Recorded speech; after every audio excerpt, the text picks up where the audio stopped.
Malheureusement, il est temps de faire baisser un peu le niveau de cette émission. On accueille Gauthier pour sa drôle d'humeur. Bonjour. Alors aujourd'hui, l'inattendu s'est déplacé. On n'est pas à Villejean, mais à l'étage du Liberté, la salle de spectacle. C'est donc un bâtiment dans lequel il y a deux salles de spectacle. Une qui s'appelle la Grande Salle, qui s'appelle comme ça parce que c'est une grande salle. Et donc la deuxième, l'étage, qui s'appelle comme ça parce qu'elle se trouve à l'étage. Donc je suis pas sûr que ce soit le cas, mais le nom l'étage, ça me donne l'impression que c'est l'endroit où on recale les artistes qui sont pas assez populaires pour pouvoir passer dans la grande salle.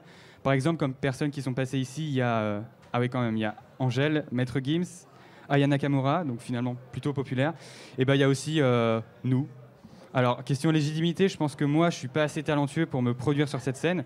Et niveau popularité, je fais des chroniques dans l'inattendu, quoi. Donc voilà. Donc moi, j'ai pas eu l'occasion de venir souvent dans cette salle de spectacle. J'étais allé voir Orelsan l'année dernière et c'est aujourd'hui la deuxième fois que je viens. D'ailleurs, en parlant d'Orelsan, j'avais fait une chronique il y a quelques mois où je disais qu'il était légèrement inexact dans ses chansons quand il parlait de jeux vidéo. Je pensais qu'avec mes 50 vues sur YouTube, le message serait passé. Mais lundi, qu'est-ce que je vois ? Il sort un clip de sa chanson Discipline, clip qui est super, je vous conseille de le regarder directement sur un téléphone.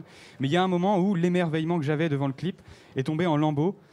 Et c'est en seulement 10 secondes. On voit un passage d'Orelsan à l'intérieur d'un jeu sur son téléphone et là, la cohérence, les gars, quoi, c'est n'importe quoi. On a des images qui viennent de Super Mario Bros sur NES, juste à côté d'un nuage qui vient de New Super Mario Bros sur Wii. Donc déjà, ils sont même pas capables de faire cohabiter une seule série. Mais c'est pas tout, parce qu'après, on a des montagnes de Sonic, Pikachu qui se balade dans le décor, un fond de Space Invaders, avec des maisons qu'on voit dans un stage de Super Smash Bros issu à la base du jeu Earthbound, avec le Crystal et Sims, un personnage de Streets of Rage, le bandeau avec l'interface de GTA, le bandeau Victoire Royale de... je me perds. Bref, c'est n'importe quoi. Marvel criait partout qu'Infinity War, c'était le crossover le plus ambitieux de l'histoire, mais je pense que ça vaut rien par rapport au clip d'Orelsan. C'est encore pire que des fanfictions érotiques. Enfin bref, je sens que je vous ai perdu, mais je voulais juste passer un message à Orelsan. Si ça se reproduit encore une fois, je sais pas ce que je fais, mais je pense que ça pourrait te faire beaucoup de peine. Enfin bref. Si on est ici, c'est pas juste pour pousser des coups de gueule en direction d'un rappeur normand, mais vu qu'il est passé ici il y a un an, je me suis dit qu'il pourrait peut-être recevoir le message. Mais donc si on est là, c'est aussi pour du sérieux. C'est le 30e anniversaire du festival Travelling à Rennes. Donc si on est en 2019, ça fait donc 18, 16, 10... C'est depuis 1989 que le festival existe.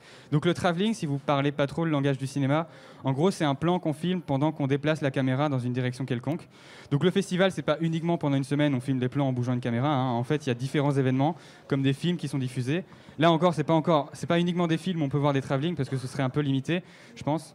Il faudrait voir la proportion de films dans l'histoire du cinéma qui font des travelling. Mais bon, c'est pas ça. En plus, il y a des films d'animation aussi, et j'avoue que c'est assez compliqué de faire des travelling sur de l'animation en 2 dimensions. Après, j'y connais rien, donc bon. Mais donc, il y a des films d'animation, comme La Tortue Rouge, film sur lequel ont travaillé nos invités, Xavier Kawatopor et Laurent Pérez-Delmar. Alors, j'ai pas pu voir le film, malheureusement, mais j'ai regardé la bande-annonce avant de venir pour être un peu professionnel. Et sans trop de surprise, aucun travelling, uniquement des plans fixes. Et je me suis dit, c'est peut-être une mise en scène simple pour une histoire simple, parce que, et par curiosité, j'ai été voir les commentaires de la bande-annonce, et apparemment le film peut être résumé en une phrase, d'après l'utilisateur Nexus Wolf, qui dit « En gros, il a baisé une tortue ». Non. Donc, encore une fois, j'ai pas vu le film, alors je pourrais pas dire si c'est un bon résumé, mais vous qui avez travaillé dessus, est-ce que vous confirmez ? Un peu plus compliqué que ça, j'ose espérer. Je sais pas trop si j'ai envie de répondre à cette question. C'est désespérant, il faut aller voir le film dans tous les cas. Du coup, on va passer maintenant à notre prochain invité. Merci beaucoup, en tout cas, d'avoir été avec nous. C'est ce qu'on appelle un flop. Ouais, c'est ça. Merci pour le malaise, Gauthier, sur le plateau.